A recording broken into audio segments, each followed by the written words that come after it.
Good morning, everyone. It's Monday, May 4th. I'm Stephanie Haney here with your top headlines from WKYC.com and our WKYC app. I hope everyone had a wonderful weekend and are ready to start this Monday off on the right foot. We will begin with the latest numbers from Sunday, as we do each day, from COVID-19, and while that is performing what we're seeing here in Ohio right now. As of yesterday at 2 p.m., when we got those updated numbers from the Ohio Department of Health, there were a total of 19,914 reported cases of COVID-19 here in Ohio, and the number of deaths is now at 1,038. So if we take a look at how that has evolved over the weekend, from Saturday, we saw 579 new cases and 17 deaths. And then if we take a look from Friday to Saturday, we saw 592 new cases and 19 new deaths. So over the past several days, we have seen something at least consistent in those numbers, which has been down from earlier in the week, when we were seeing much higher numbers. And at one point last week, we even saw the largest single day increase of 138 new deaths.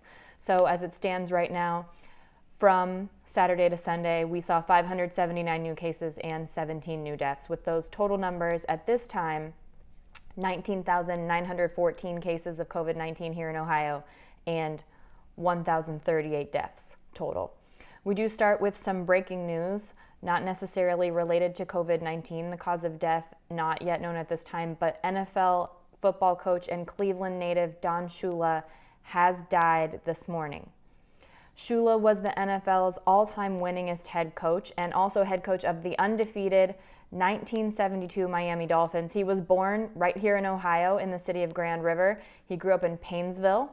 He went to college at John Carroll University, and then he was drafted in 1951. In college, he played defensive back and running back. He was selected in the 9th round of the NFL draft in 1951 by our very own Cleveland Browns, and he spent 2 seasons with the Browns before moving on to the Baltimore Colts and then the Baltimore Ravens. Our thoughts do go out to his family at this time. Today is also an historic day for a somber reason. It's the 50th anniversary of what is known as the Kent State shootings, which happened on May 4th, 50 years ago. That was the day that the Ohio National Guard shot and killed unarmed activists on the campus of Kent State University who were protesting the war. 4 students died and 9 others were injured. The shooting lasted a total of 13 seconds. The students who lost their lives were Jeffrey Miller, age 20, Allison Krause, 19, William Knox Schroeder, 19, and Sandra Lee Shore, 20. What Kent State is doing in order to honor those people and remember this moment in history today is they're having a virtual commemoration. They had planned an event with concerts and speakers. Jane Fonda was to come to Kent State and speak. Instead, now they'll be having a virtual ceremony. That's going to be at kent.edu/May4KentState50.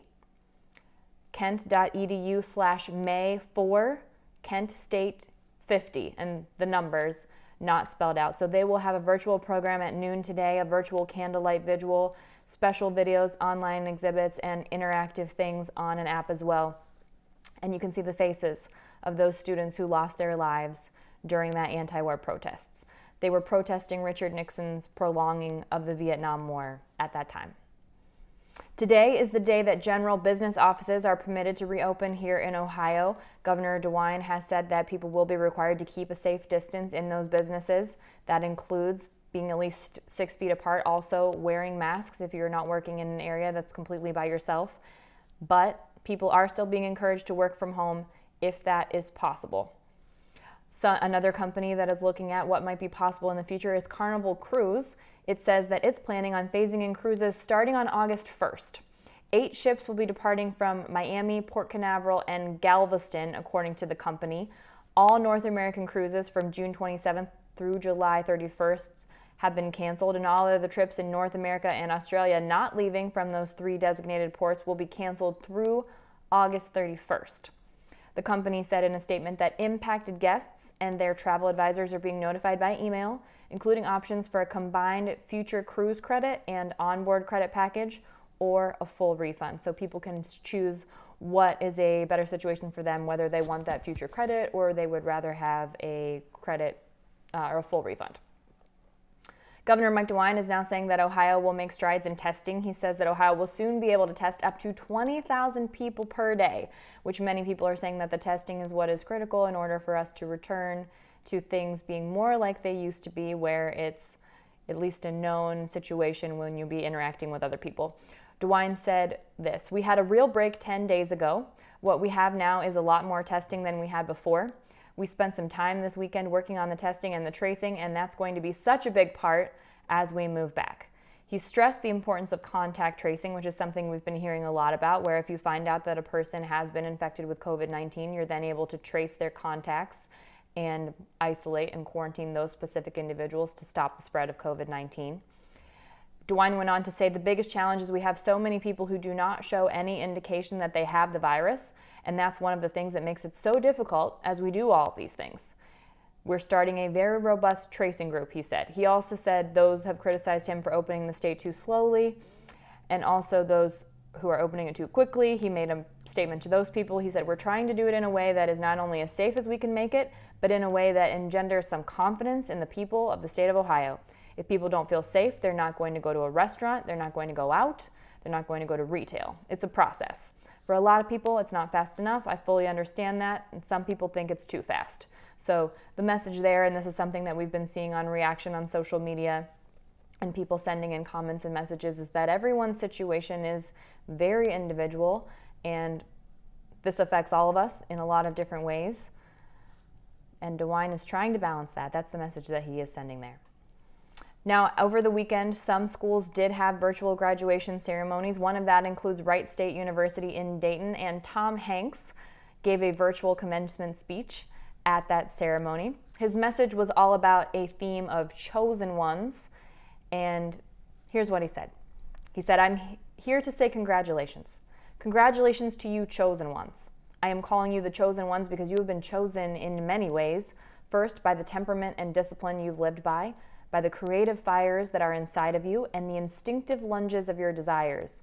You succeeded because of the aid and the love of others that are in your lives, without a doubt. But you've succeeded mostly because you, and you alone, chose to do so." He continued, "You will talk of those earlier years in your lives just that way. Well, that was back before the COVID-19. That was before the great pandemic. Part of your lives will forever be identified as before. In the same way, other generations tell me, well, that was before the war. That was before the internet.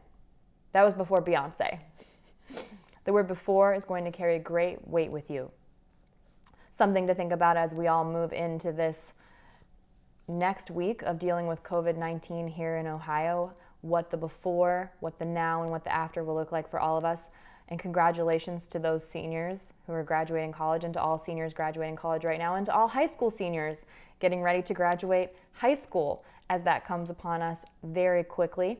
And here is a reminder that if there is a senior in your life graduating high school that you'd like to celebrate, we want to help you celebrate that person. You can send their photo, not professional please, to wkyc.com/senior shoutouts. We also need their name and the name of their high school. And if you want to share any other information, like if they have any plans after graduation, anything particular of interest related to their high school career, anything fun about their personality, whatever you'd like to share, please also include that. And we'd like to help you celebrate those high school seniors who are about to embark on a very exciting journey, and none of us know what that looks like, and that might be the most exciting part about it all.